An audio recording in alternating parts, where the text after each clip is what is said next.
¿Qué tal? ¿Cómo les va? Muy buenas tardes. Esto es Plenario, una jornada intensa en materia de comisiones, muchas reuniones de comisión. Recién acabamos de ver un plenario de Justicia, Legislación Penal y Presupuesto y Hacienda, donde, como ven, habrán visto, expusieron muchos de los autores de iniciativas sobre un tema que es una deuda constitucional a 30 años de la aprobación de la nueva Constitución.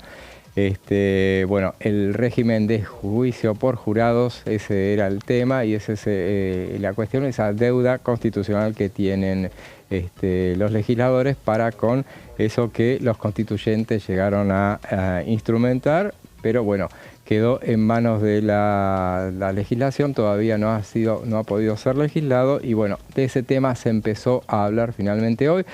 Hoy hay muchas comisiones, más temprano estuvo la reunión de justicia, está también intereses marítimos fluviales, pesqueros y portuarios, peticiones, poderes y reglamento. Hay muchas reuniones de comisión, pero hoy se vuelven a reunir para el plenario que está tratando el régimen penal juvenil. De todo eso vamos a hablar a lo largo de este programa con mis compañeros. Martín, ¿cómo estás? ¿Qué tal, José? Buenas tardes. Sí, recién veíamos la discusión por juicios por jurados. Expusieron los diputados que presentaron proyectos. Si uno seguía por lo que significan esos bloques en términos de votos, podemos decir que hay número para que avance, pero como sabemos, por supuesto, no todo es tan lineal. Expusieron diputados del radicalismo, de Unión por la Patria, de Hacemos Coalición Federal. Como decías, es una deuda del Congreso. Uno de los que exponía fue el radical Carvajal, que habló un poco de eso, ¿no? Dijo, hay mucho lobby sobre este tema, de los jueces que van a perder poder en caso de que avance este proyecto. Él fue argumentando y decía, bueno, todas las cuestiones que se le critican al juicio por jurados, como la parte de las presiones, la influencia mediática que podrían tener las personas que sean elegidas, también lo tienen los jueces. Lo único, la cuestión técnica, eso se salva, decía él, y el resto de los expositores, con el acompañamiento de un juez, no es que están solos los integrantes del jurado, así que bueno, hay que ver si avanza este tema, que también contaban que en varias provincias no se implementó hace ya muchos años. Hay que ver si puede haber a nivel nacional un correlato con eso. Así es, y Sebastián, ¿cómo estás? ¿Cómo estás, José? Bien, siguiendo de cerca, los pormenores de la agenda parlamentaria. Lo último que veíamos en pantalla antes de que empezara esta transmisión de plenario era este debate de juicio por jurado. Ustedes lo dijeron, es una deuda de la democracia. Es un instrumento que permite dotar de mayor participación ciudadana a la administración de justicia, generar un marco de mayor transparencia para poder contrapesar con el poder que tienen los jueces, ¿no? Y eso también genera, por supuesto, una conflictividad latente. Obviamente siempre teniendo en cuenta que es para poder juzgar delitos que tengan penas no mayores de los 20 años, o por lo menos es el modelo que utilizan, por ejemplo, algunas de las provincias del país. La idea es poder darle un correlato nacional a este instrumento que está dando resultados no solamente en algunas provincias del país, sino también en países de la región. Pero bueno, la agenda parlamentaria no se agota allí. Por ejemplo, a las 16 horas va a haber un plenario de comisiones bastante nutrido, de 4 comisiones: Legislación Penal, Familia, Justicia y Presupuesto y Hacienda, para debatir el proyecto que plantea una baja en la edad de imputabilidad, con una arista que es punitiva, pero también una arista vinculada a la reinserción social de los jóvenes a partir de esto que se plantea, que es una modificación, una reforma del régimen penal de minoridad. Bueno, mañana también va a haber un plenario muy interesante de legislación del trabajo para trabajar, para abordar las distintas iniciativas que plantean una reforma del modelo sindical para cercenar el poder que tienen los sindicatos a partir de una serie de un paquete de iniciativas vinculadas a limitar los mandatos, establecer la ficha limpia, erradicar la compulsividad en la percepción de las cuotas solidarias y también establecer la obligatoriedad de la presentación de declaraciones patrimoniales. Eso forma parte un poco del repertorio de iniciativas que tienen diputados de distintas extracciones políticas, empezando por la Unión Cívica Radical, pero también el PRO tiene iniciativas al respecto. Así que bueno, iremos viendo cómo se va desenvolviendo toda esta trama tan rica, tan interesante aquí en la Cámara de Diputados. Así es, y bueno, y volviendo con el tema que recién acabamos de ver, que era el debate sobre juicio por jurado y la referencia que hacías, Martín, respecto de las provincias que lo instrumentan. 11 son las provincias que lo instrumentan. Acá que tengo el listado. Córdoba, provincia de Buenos Aires, Neuquén, San Juan, Chaco, Mendoza, Río Negro, Entre Ríos, Chubut, Ciudad de Buenos Aires y Catamarca son las que instrumentan el juicio por jurado. Bueno, cada uno dará su detalle durante este debate que recién arrancó hoy y seguramente en las próximas reuniones irán convocando a invitados para que expongan sobre esta cuestión en la medida que bueno, se vaya elaborando mientras tanto a través de los asesores el dictamen que se pueda llevar al recinto. Veremos si este es un tema de los que quedan para aprobar en este semestre.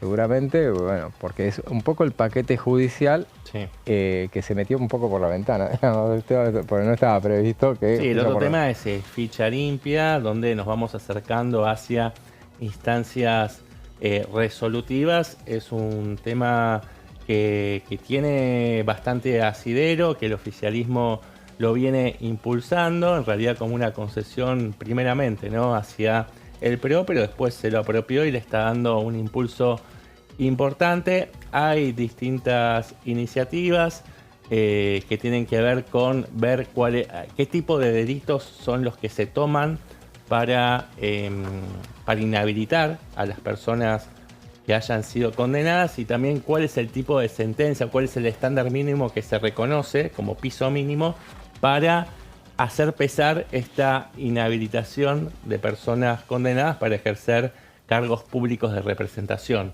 Así que bueno, este es otro debate que se mete con fuerza, ¿no?, dentro de esta paleta de discusión en el Congreso Nacional, que se conjuga con otros ingredientes, ¿no?, que ya iremos viendo. Bueno, ayer mismo tuvimos un tema de otra naturaleza que tiene que ver más bien con la interna explosiva, la interna turbulenta que hay en La Libertad Avanza a partir de la salida precipitada, anunciada de todos modos, de Lourdes Arrieta, que estaba evidentemente en una situación conflictiva después de haber puesto el dedo en la llaga sobre un asunto que el oficialismo quería ya darle un cierre, ¿no?, pasar de página, que tiene que ver con la visita a represores de la última dictadura militar en el penal de Seiza.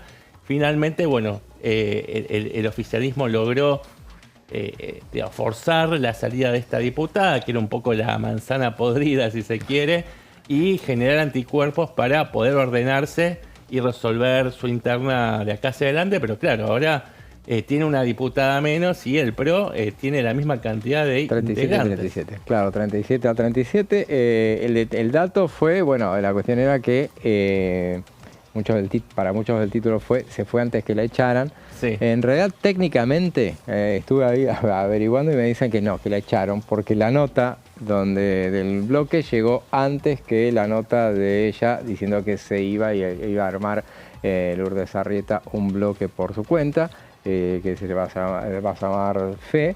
Y bueno, pero la nota informando, sin decir la palabra que habían expulsado a nadie, sino que la nueva conformación del bloque daba todos los datos, todos los nombres, y eran 37. Faltaba una. Faltaba una, que es... Queda como antecedente entonces. Ya no es el último ya no es Cristina Kirchner en el Senado. Así es, ahora ya pasa a ser Lourdes Arrieta. Un dato llamativo. Bueno, en esta paleta, me gustó lo de la paleta multicolor de lo que son la actividad en este Congreso de la Nación, en esta Cámara de Diputados en particular. Tenemos mañana, a partir de las 10 de la mañana, una doble sesión de la Comisión de Legislación del Trabajo, ya la mencionábamos, el hecho de que van a seguir trabajando con el debate sobre el nuevo modelo sindical. Sobre ese tema, entre otros proyectos, hay uno de la UCR que ya nos lo va a contar Sebastián.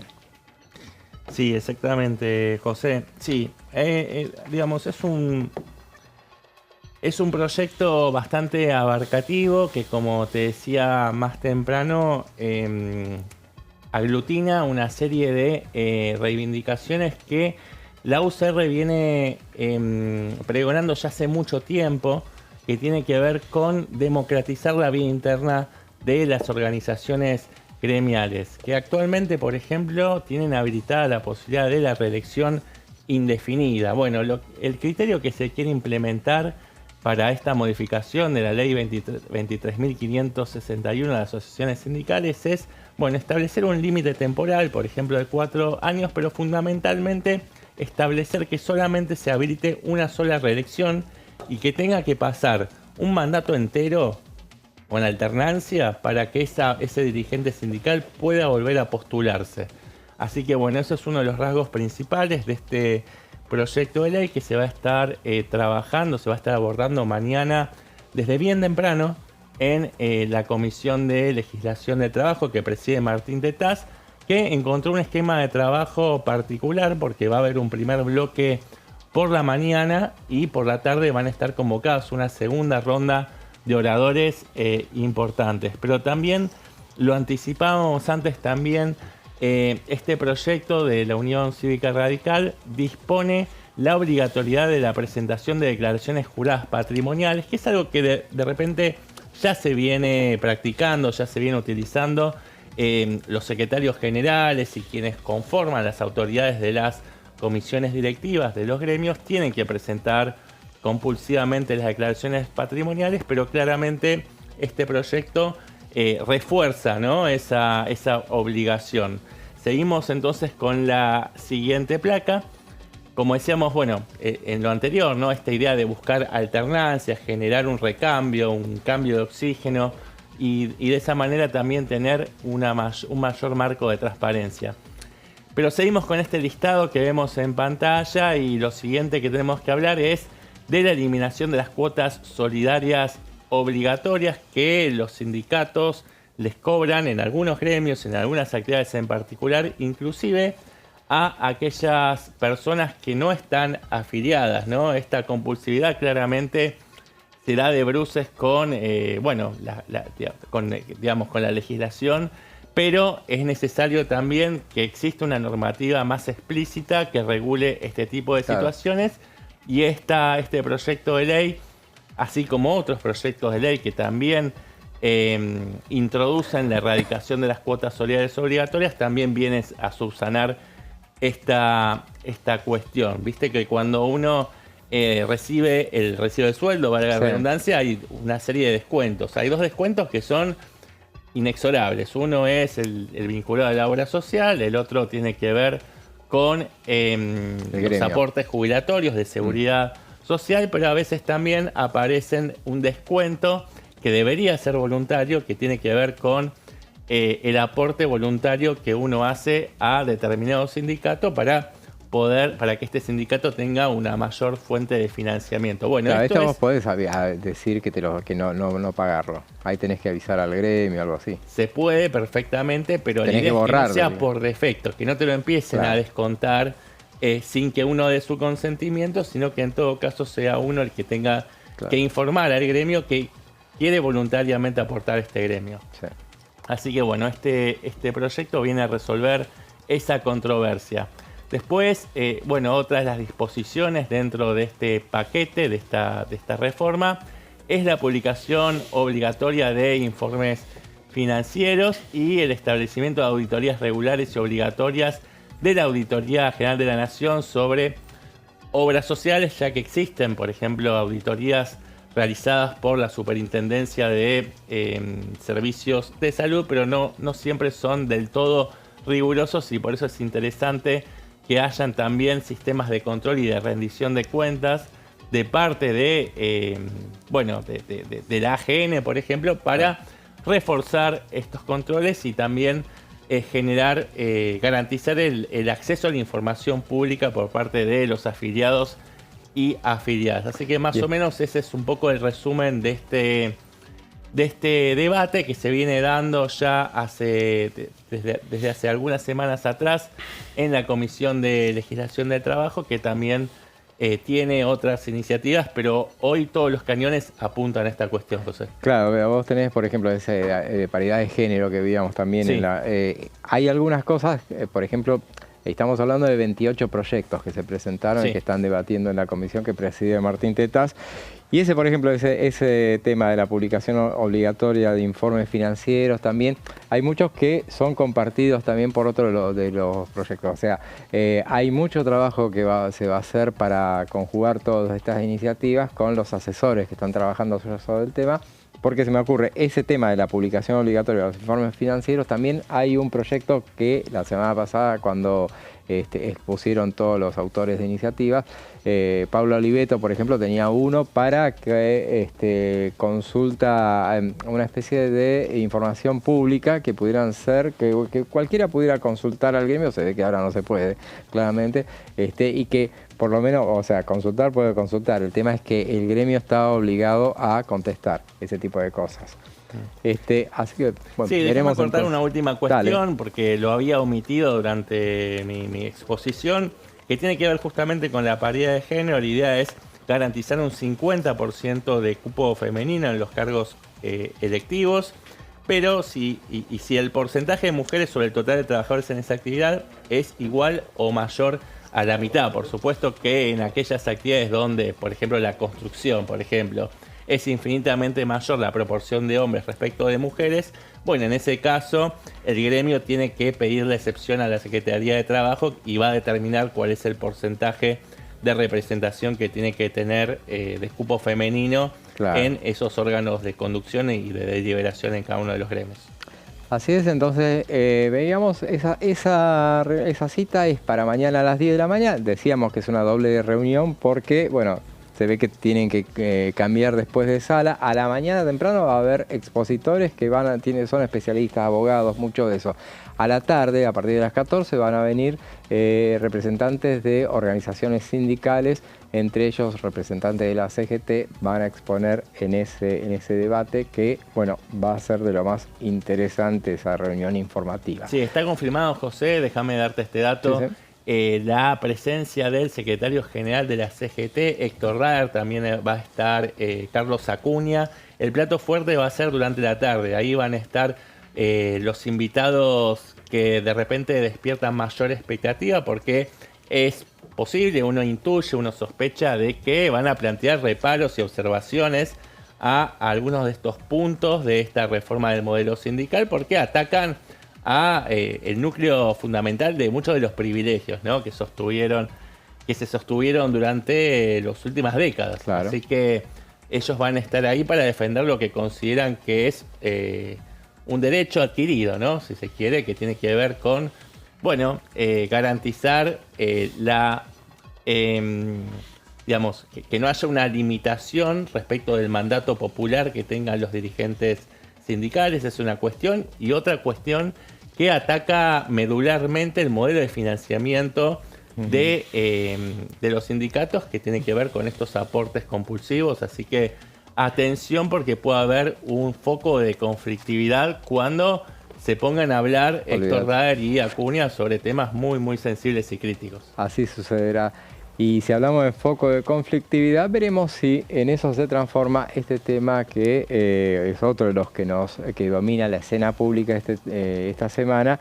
Tiene que ver con la ley que se aprobó la semana pasada, la ley de movilidad previsional, la ley que se aprobó el jueves en el Senado de la Nación, y es una ley con veto cantado ya adelantado por el Poder Ejecutivo. El presidente de la Nación lo dijo, lo repitió, lo confirmó el portavoz, el vocero presidencial Manuel Adorni.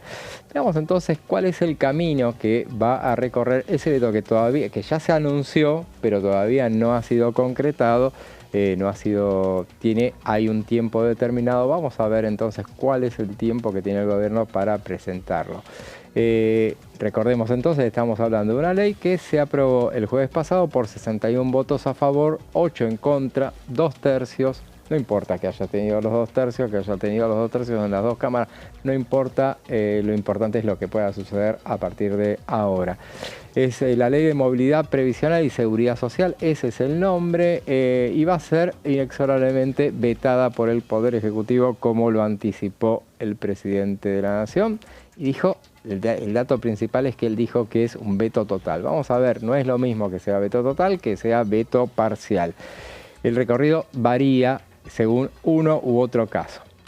Tengamos en cuenta entonces que el veto que todo presidente puede hacer entonces es total o parcial. Eso es una cuestión que está instrumentada a partir de lo que establece la Constitución Nacional. Es una facultad que habilita la Constitución Nacional en su artículo 83, no lo vamos a leer ya, pero bueno, ahí dice que el artículo ese indica no solamente que el Poder Ejecutivo puede vetar una ley, sino que también puede que todo lo que puede suceder para que sea rechazado ese veto o confirmado ese veto. Lo que tenemos que tener en cuenta también es que todo tipo de leyes puede ser vetada, salvo una ley de convocatoria a consulta popular o una ley aprobada por el pueblo en el marco de una consulta popular vinculante. Entonces, bueno, el plazo para vetar, ese es lo que ya está corriendo a partir de, entendería que es a partir del lunes cuando llegó. El lunes. El lunes, entonces la semana el lunes que cuando viene. llegó de parte de... son 10 días, entendería también que son 10 días hábiles, veremos, ahí siempre hay tironeo. Sería la otra. Si no, la semana que viene o el otro lunes. Puede ser, claro. Son 10 días, entonces y el veto se comunica a la Cámara de Origen. O sea, las cámaras no tienen, en este caso, no tienen plazo para intervenir. O sea, en cualquier momento pueden hacerlo. Obviamente uno diría, pero entonces pues, se puede vetar cualquier ley. Bueno, no siempre tenés, y no siempre tenés 2 tercios, necesitas 2 tercios, ya lo vamos a ver entonces. El veto se comunica entonces a cuál de a la Cámara de Origen. En este caso, a la Cámara de Origen, si se aprobó el jueves pasado en el Senado, entonces la Cámara de Origen es diputados. Se había aprobado anteriormente también por los 2 tercios, ¿no? Fue así. Sí, justo. Debe pasar por comisiones antes de llegar al recinto. Esa es una de las preguntas que todos nos hacemos. Sí, tiene que pasar por comisiones, pero, dejamos el suspenso, si el veto es parcial, tendría que pasar por la Comisión Bicameral de Trámite Legislativo porque se hace un control de constitucionalidad. Y de ahí sí pasa al recinto. Si el veto es total, va a las comisiones que lo trataron oportunamente porque requiere que resuelvan antes de que vaya al recinto. Que vaya a comisiones, esto tiene que quedar claro, no implica que se pueda modificar nada. Solo que se trata de aceptar el veto y, bueno, se manda después al recinto de modo tal que no tiene que pasar para que haya un dictamen y no se pueda imponer en cualquier reunión, en cualquier sesión que haya, que diga, bueno, sin dictamen, bueno, se puede imponer como cualquier otro proyecto, pero en ese caso necesitará una mayoría especial para abordarlo o no. Si ambas cámaras consiguen los 2 tercios en ambos casos para rechazar el veto, el Poder Ejecutivo está obligado a promulgarlo. Te rechazaron por los 2 tercios. Los 2 tercios tienen que hacer ese recorrido, va a la Cámara de Diputados, primero pasa por las comisiones respectivas, después va al recinto 2 tercios. Lo mismo sucede en la Cámara de Senadores después. Si eso sucede, el Poder Ejecutivo no tiene otra que aprobarlo. Y no se puede, José, hacer ningún cambio entonces. No se puede modificar esto. Si la oposición quisiera, por ejemplo, atenuar un poco el costo. ¿Sí o no? En todo caso tendría que ser parcial o total. Si fuera parcial, bueno, veríamos en todo caso qué es lo que sucede. Claro, mirá. Entonces, si en una de las dos cámaras, esa es la alternativa, que no cuenta con los 2/3, porque acá estábamos dando por sentado que va a tener los 2/3. Y hay que ver, porque el gobierno está trabajando para que no. Está trabajando. Después hacemos un pro de a ver qué es lo que cada uno, el pálpito de cada uno. Si tenemos tiempo lo hacemos. Yo ya conozco tu apuesta, José. Sí. La habías revelado el mes pasado. ¿Crees que el gobierno tiene los resortes suficientes para poder... Para que no haya... Claro, para poder condicionar a quienes son sus aliados y lograr que no caiga el veto. Así es. Y si en una de las dos cámaras entonces no cuenta con los 2/3, se mantiene el veto y por un año no se puede volver a tratar ese tema. Veamos entonces lo que decíamos. Si el veto es parcial, esto es lo que más genera un tema de carne de constitucionalistas. Lo que vuelve al Congreso son los artículos vetados. El Congreso puede insistir con el veto. Si el veto, supongamos, si el presidente Javier Milei vetara la ley jubilatoria en forma parcial, lo que volvería al Congreso, ambas cámaras, son los artículos vetados nada más. El Congreso puede insistir con lo vetado. El Congreso, al igual que si fuera un veto total, podría insistir con esos artículos con los 2/3 de cada cámara. Ahí va lo mismo. Ahora vamos a otra pregunta. ¿Qué pasaría si con la parte no vetada? ¿Podría ser promulgada por el presidente? Bueno, esto consultamos con constitucionalistas. Nos dicen que la regla general es que no. Pero si la parte no vetada tuviera autonomía respecto de la vetada, el presidente podría promulgarla. Ahora la pregunta también es, ¿cómo operaría esa promulgación? ¿Podría ser tácita o expresa como es normalmente? Una promulgación parcial siempre se expresa. Es decir, en el transcurso de 10 días no produce la promulgación de la parte no vetada de una ley. El presidente tiene que dictar un decreto.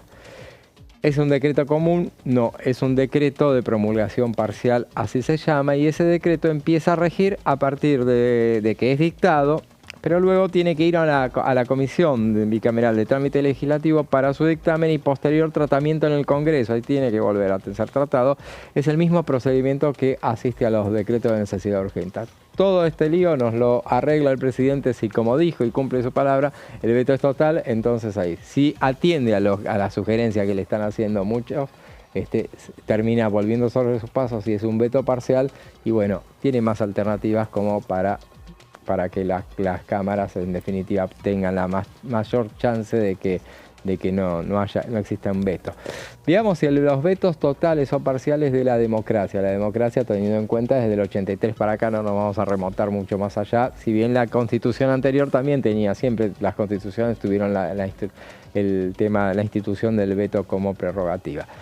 Raúl Alfonsín tuvo 37, vamos a ir viendo lo que ya lo hemos mostrado este detalle y vamos a ir viendo cómo va decreciendo, no ahora, no en los primeros momentos, pero cómo va decreciendo esta posibilidad. El veto total para Raúl Alfonsín fue 37 vetos totales tuvo y 12 vetos parciales.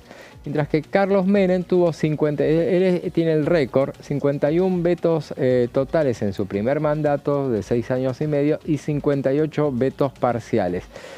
En el segundo mandato, ya con la nueva constitución, pero la nueva constitución dice más o menos lo mismo que decía la anterior, o sea que acá no cambiaba nada, pero tuvo 44 vetos totales y 42 vetos parciales.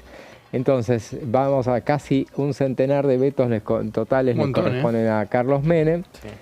No recordaba que tuviera un congreso tan adverso, Menem. No necesariamente, diría, porque en realidad tampoco lo tuvo Alfonsín, salvo a partir del 87 sí tuvo minoría, pero si no lo tenía, pero ahí yo siempre digo, o sea, el tema, la capacidad de veto la tenés cuanto mejor tengas el Congreso, porque vos para vetar tenés que tener la certeza de que después no te lo van a rechazar, que es lo que le va a pasar a Milei. No digo que no pueda vetarlo, lo puede vetar, está en su derecho, es su prerrogativa, pero tenés que tener la certeza de que es un duro golpe si después te rechazan un veto. Pero antes hubo un conglomerado que se unió para sancionar una ley que era contraria a los intereses del gobierno, con lo cual no tenía tan atada la mayoría al gobierno de Menem va a juzgar por los números que estábamos viendo en pantalla recién. Claro, habrá que ver en todo caso cuáles eran esas leyes. Veamos en el caso del periodo siguiente. Fernando de la Rúa tuvo 26 vetos, recordemos, en 26 vetos totales y 20 vetos parciales. Sí, en 2 años, ¿no? En 2 años, claro, recordemos que fueron 2 años, y Eduardo Duhalde, que fue 1 año y medio, tuvo 13 vetos y 20 totales y 24 parciales. Estamos hablando de ellos son en cantidad de tiempo, son los que más vetaron, evidentemente, porque recordemos, la proporción de Menem fue 10 años y medio. Fueron casi 100, fueron 95, y acá entre Duhalde y de la Rúa, claro, decíamos 26. 39, entre los dos, 39. 26 y 13. Así que, bueno, parecido, ¿no? Porcentualmente. Muy bien, así es. Ahora llegamos a Néstor Kirchner, que tuvo 13 vetos totales y 26 parciales. Parciales en realidad suelen pasar bastante desapercibidos en líneas generales, salvo ahora que estamos todos con la lupa puesta en lo que pasa con cada una de las leyes, pero sí, en general, bueno, te vetó una cuestión, no se arma tanto repercusión en esos casos. Y llegamos entonces disminuye drásticamente con el primer mandato de Cristina Kirchner, 2 vetos totales y 18 parciales. El primer veto fue ese lo recordamos más, que fue el veto del 82% móvil. Recordemos aparte un detalle más que no lo habíamos mencionado, el hecho de que ese veto del 82% móvil se lo terminó la ley esa. Fue aprobada en el Senado con un desempate de Cobos. Ahí tuvo otro voto no positivo, pero ese pasó más desapercibido porque ya era muy... La segunda presidencia de Cristina, entonces. Los 2 vetos, ese fue en la primera. Claro, la primera. La segunda estaba más 2009 fue, sí, claro. En la primera presidencia. En la segunda presidencia no tuvo ni vetos parciales ni totales y tenía mayoría amplia, recordemos. 2011 ella gana por el 54% de los votos, tiene una grande mayoría, si bien está claro que una sola elección ganada no te alcanza para tener grandes mayorías, pero ella no solo tenía mayorías muy amplias, sino que tenía aliados, muchos aliados ahí, que después, en cambio, en el primer mandato no era así. Recordemos que si bien venía con bloques muy macizos, pero con la guerra con el campo... En 2009 se perdió y ahí perdió las mayorías. Y antes... muchas fugas con la 125. Claro, 2008 ya hubo muchas fugas, recordemos. Felipe Solá, un ejemplo, se había ido, se armó los peronismos federales. Mauricio Macri tuvo 5 vetos, 5 vetos totales, 3 parciales. Alberto Fernández no tuvo vetos totales, sí tuvo 13 vetos parciales. Y Javier Milei todavía no tiene ninguno, y tiene uno al caer seguramente en el transcurso de esta semana o la que viene, porque le calculamos ya que tiene todavía tiempo para hacerlo. Hay una pequeña movilización aquí frente al Congreso de un grupo de jubilados vinculados a sectores de izquierda, claro, que bueno, están advirtiendo sobre esta posibilidad de que se vete una reforma que les recompone los ingresos a los sectores de la tercera edad jubilados. Pero de todos modos, la reacción social frente a esta medida no es tan elevada, ¿no? Uno no está viendo una conflictividad en la calle que llame poderosamente la atención. No ha habido marchas contra el veto anunciado. Ahora veremos en todo caso y seguimos esperando la próxima reunión de ese plenario que va a tratar el régimen penal juvenil, pero primero vamos a una breve pausa y después seguimos con más información en plenario.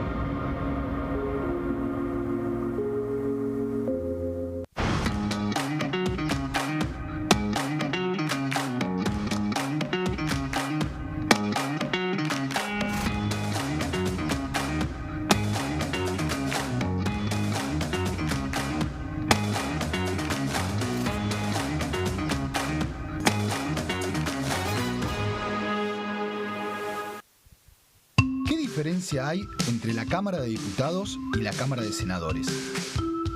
La Cámara de Diputados representa al pueblo de la nación argentina. Esto significa que las provincias más grandes y con mayor cantidad de habitantes tienen muchos más diputados que las provincias más pequeñas. La manera de establecer las cantidades es proporcional. La Cámara de Senadores representa a las provincias. Cada provincia envía 3 senadores al Congreso Nacional. El total de senadores es 72, dado que las provincias argentinas son 24. Este es un número fijo. Por ejemplo, la provincia de Buenos Aires cuenta con 70 diputados nacionales y la provincia de Tierra del Fuego con 5. Pero tanto la provincia de Buenos Aires como la de Tierra del Fuego cuentan con 3 representantes cada una en el Senado de la Nación. Cada 2 años, el Congreso Nacional renueva la mitad de sus diputados y 1/3 de sus senadores nacionales. El mandato de los senadores es de 6 años, mientras que el de los diputados es más breve, dura solamente 4 años.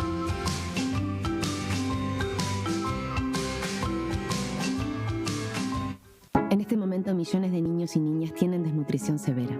Algunos están tan débiles que apenas pueden pararse. Pero con tu ayuda podemos salvar a los niños.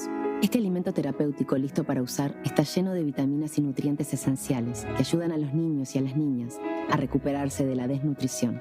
Gracias a personas como vos, ayudamos a salvar a millones de niños cada año. Da un simple paso. Dona ahora y ayúdanos a seguir salvando vidas.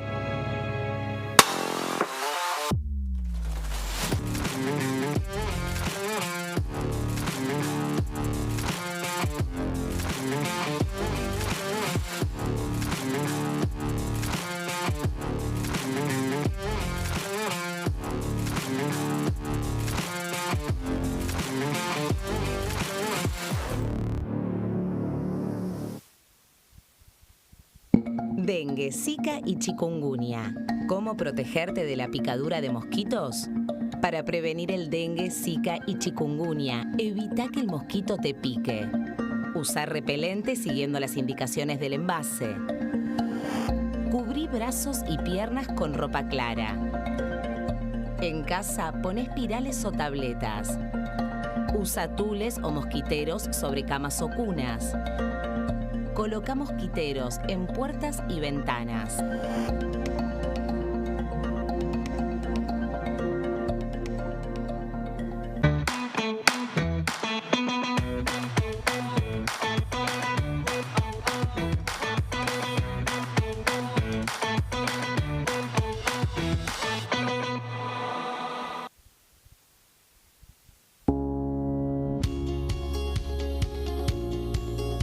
Cuando un proyecto de ley ingresa a la Cámara de Diputados, ya sea creado por un legislador, enviado por el Poder Ejecutivo o producto de una iniciativa popular, se trata primero en las comisiones correspondientes para luego ser tratado en el recinto por los diputados. Las comisiones son el ámbito de análisis y debate sobre los proyectos de ley conformadas por legisladores de distintos bloques. Hay 23 comisiones especiales que tratan temas específicos como el atentado de la AMIA y 45 permanentes que tratan temas vigentes como educación y salud. Un diputado puede formar parte de varias comisiones. Cada comisión se compone de un presidente, un vicepresidente y de 3 a 5 secretarios. La duración de los miembros de las comisiones permanentes y especiales es de 2 años. Para que la comisión funcione debe tener quórum, es decir, un mínimo de 15 y un máximo de 31 a 49 diputados. Las autoridades son elegidas por los propios integrantes de las comisiones, que a su vez son elegidos bajo consenso por sus propios bloques. Para que un proyecto sea tratado en el recinto, debe contar con el apoyo de la mayoría de los integrantes de esa comisión. Al finalizar una reunión de comisión, se dictamina sobre la pertinencia de tratar el proyecto en el recinto. El dictamen propone una resolución o decisión sobre una o varias iniciativas o proposiciones.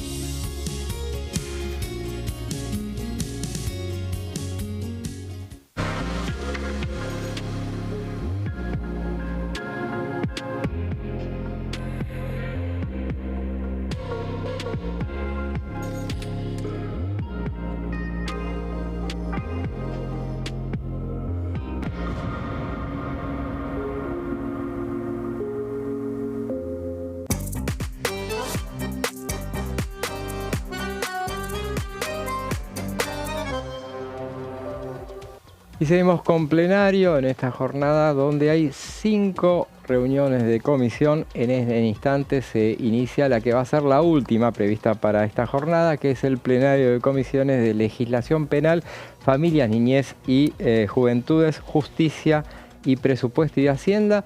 Ahí estamos viendo cómo se va completando los lugares para la reunión que está prevista para las 16 horas. En instantes, seguramente allá por las 16:15 podrá dar inicio a esta que va a ser la 5ª reunión en la que se va a analizar esta reforma del régimen penal juvenil. Esto es un plenario que se viene realizando ya como un relojito, todas las semanas. Ahí estaba mirando las fechas. El 31 de julio arrancó el análisis de este tema. El 6 de agosto se realizó la primera reunión con invitados. El 13 de agosto volvió a reunirse, el 20 y ahora el 28. Todas las semanas están habiendo reuniones de esta comisión, en la que en todas hoy también va a haber especialistas invitados para exponer sus perspectivas y conocimientos sobre el tema. Y después, o mientras tanto, seguramente veremos que están trabajando los asesores preparando todo lo que van a ser los dictámenes, que seguramente va a haber más de un dictamen en estas comisiones para llegar al recinto. Esto seguro llega en este segundo semestre. Veremos, en todo caso, vamos a discutir a ver si la edad termina siendo bajada a 13 años o bien a 14. Tal vez, sí, yo me inclino más por esta posibilidad, sí, porque casi ningún proyecto plantea la rebaja del piso de responsabilidad penal a los 13 años, solamente el del Poder Ejecutivo, y también hay un proyecto ahí suelto pero sin demasiado respaldo de Ricardo López Murphy. Este es un objetivo de máximo que tiene el sello de el ministro de Justicia, Mariano Cunio Libarona, quien ayer justamente estuvo aquí en la Cámara de Diputados, en la Comisión de Mujeres, donde brindó algunas declaraciones por lo menos polémicas, sí, ¿no? Pero bueno, más allá de esta digresión, este es un proyecto que tiene el envión del Poder Ejecutivo y la idea es llegar a un dictamen de consenso para que tenga chances de ser aprobado en el recinto y que no sea, bueno, que no se llegue al recinto, que el recinto no se convierta en un callejón sin salida, sino que tenga un cauce y pueda ver la luz, ¿no?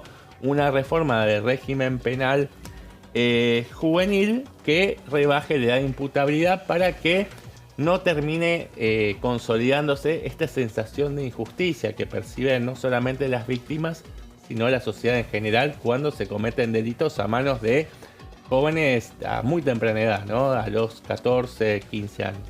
Y recordemos que este tema ofició como una suerte de disparador, y valga el término, ¿no? Pero el asesinato de un playero cometido por un sicario de 15 años, un playero en la ciudad de Rosario.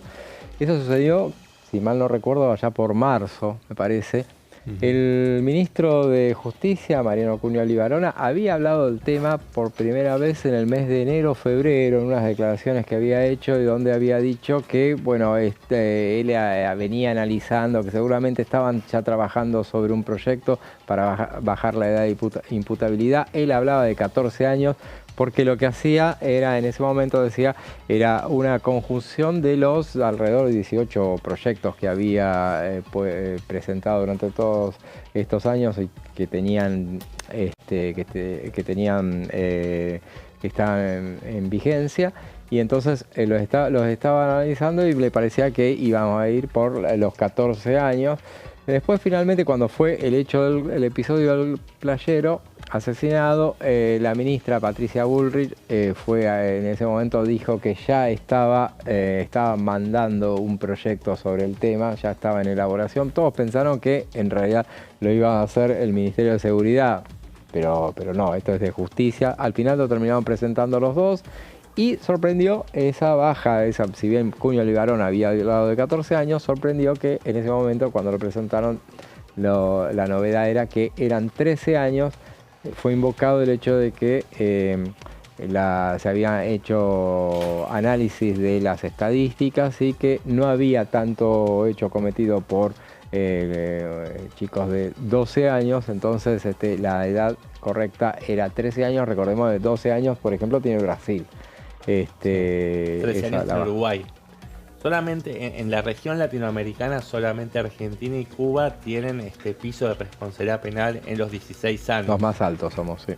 Sí, exactamente. Somos, junto con Cuba, el país que tiene el piso de responsabilidad penal, de imputabilidad más baja, con 16 años. Después tenemos el caso de Colombia, Chile y Perú, que lo tienen a los 14 años. Y después, bueno, Brasil y México a los 12 años. Sí. La idea es poder parangonarse con algunas de las experiencias de los países con los que más tenemos similitudes, como puede ser Uruguay o Brasil. Pero bueno, no necesariamente en todos estos países hay un respaldo estadístico que justifica, ¿no?, hacer una reforma de estas características. Digo, México y Brasil, por citar algunos casos, son uno de los países donde las tasas de homicidios a manos de jóvenes son más altas, pese a que la normativa tiene mayor peso, ¿no? Claro, pero en última instancia, como decimos, solemos decir, en última instancia no es necesariamente para frenar los casos, sino que precisamente porque hay menores de semejantes edades que los que cometen ese tipo de casos, bueno, para ver qué es lo que hay que hacer y que tener una reglamentación acorde a lo que sí, tiene que ver también con generar un efecto disuasorio. Y hay quienes sospechan o leen entre líneas que la idea de poner los 13 años como piso de imputabilidad tiene que ver con después hacer una reforma sobre el régimen electoral para que se pueda votar a partir de los 13 años, que es obviamente una iniciativa que es totalmente refractaria a la gran mayoría de los partidos políticos de la oposición, pero bueno, eso en todo caso pasa por el terreno de lo conjetural, ¿no? En los hechos lo que vemos es que el gobierno está decidido a bajar la edad de imputabilidad, si se puede, a los 13 años, y si no, será a los 14 años. Y mientras estamos hablando de esto y seguimos esperando el inicio de este plenario de las comisiones de legislación penal, familia, justicia y presupuesto y hacienda, que ni bien esté el quórum alcanzado y el anuncio de quien conduce esta comisión, que es este debate lo conduce Laura Rodríguez Machado. Ahí creería verla, pero no, a veces me engaña, creería verla ya en la cabecera, pero mientras esto sucede, otro tema que tiene que ver con la justicia se está analizando en el Congreso de la Nación, del otro lado del Palacio, que es con la presencia de uno de los postulados para ocupar un lugar en la Corte Suprema. Está la Comisión de Acuerdo del Senado, está analizando el pliego de Manuel García Mansilla, que es la semana pasada fue Ariel Lijo, ahora este es el otro postulado por el Poder Ejecutivo. No sé, Martín, ¿vos viste algo del debate de la presentación de Manuel García Mansilla? Sí, hasta entrar en el programa algo pude ver. Como decías, la segunda audiencia después de Ariel Lijo la semana pasada.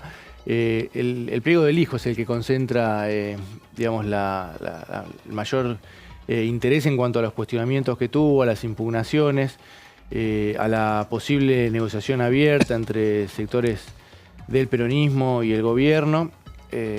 Como sabemos, hacen falta los 2 tercios. Unión por la Patria tiene 33 senadores y bueno, no puede pasar ninguno de los dos en realidad sin el visto bueno por lo menos de una parte de ese bloque.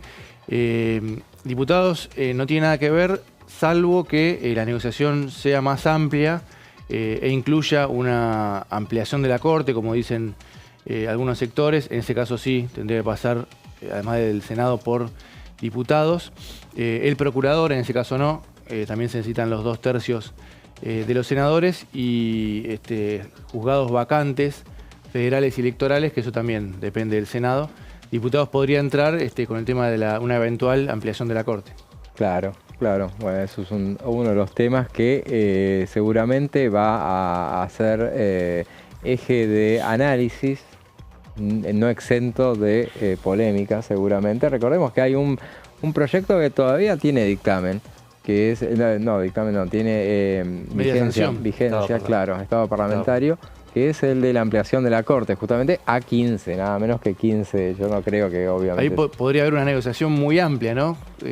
Y podría ser... 10 nuevos miembros, podés conformar a varios ahí. Claro, y podría ser que sucediera, claro, bueno, también, pero podrían agarrar ese proyecto, que aprovechando que tiene estado parlamentario, podría ser que se debatiera, tendría que ser en el transcurso de este año, pero me parece que el año que viene ya lo pierde, y en ese caso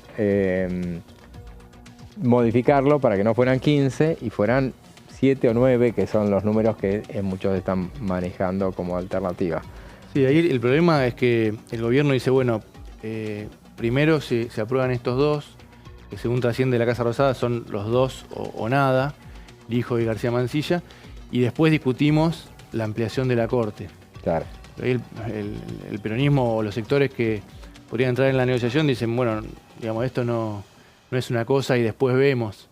Tendría que ser algo a la par o por lo menos tener una seguridad de que eso suceda, que por lo pronto no la tienen. Claro. En este caso no está generada esa confianza.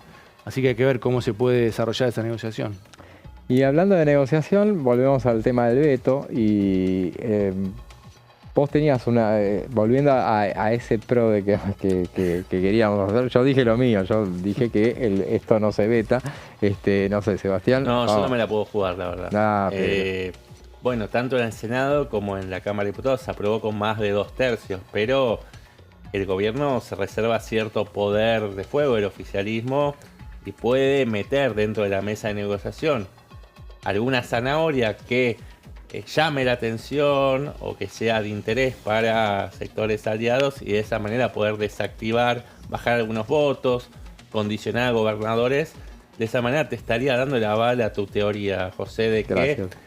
En definitiva el gobierno va a ser capaz de bloquear esta intentona de parte de la oposición para voltear el decreto. El veto presidencial. El veto presidencial. Y vos, Martín, vos solés hacerlo en función de lo que sucedió. O sea, es lo que está mirando el gobierno. El gobierno mira los votos del 5 de junio. Pasaron casi 3 meses. En la Argentina puede ser una vida. Pero también tuvo una mala señal el gobierno con el rechazo del DNU para los fondos de la CIDE, que fue mucho más reciente. Después, como sabemos, hubo idas y venidas en el PRO que votaron a favor del rechazo, pero Mauricio Macri salió a despegarse. Después ya parece después seguimos. Por iniciarse la comisión, a ver si está por arrancar. Ahí va, vamos y pasamos a transmitir la comisión. Las 4 comisiones que integran el plenario, vamos a dar inicio a esta reunión de tratamiento del régimen penal juvenil, y en esta ocasión vamos a escuchar a expositores que han sido presentados por los distintos bloques. Vuelvo a indicar lo siguiente para los señores diputados presentes. El listado de expositores ya se ha cerrado. Conclusión, tenemos un sinnúmero de expositores que, si no están citados para la reunión de hoy, seguramente estarán en las próximas reuniones citados para que expongan lo que le corresponde. Quiere decir que si hoy no están, no se preocupen, que hay 2 o 3 reuniones más para esto o las que sea necesario realizar. En segundo lugar, vamos a distribuir con los miembros de las 4 comisiones una síntesis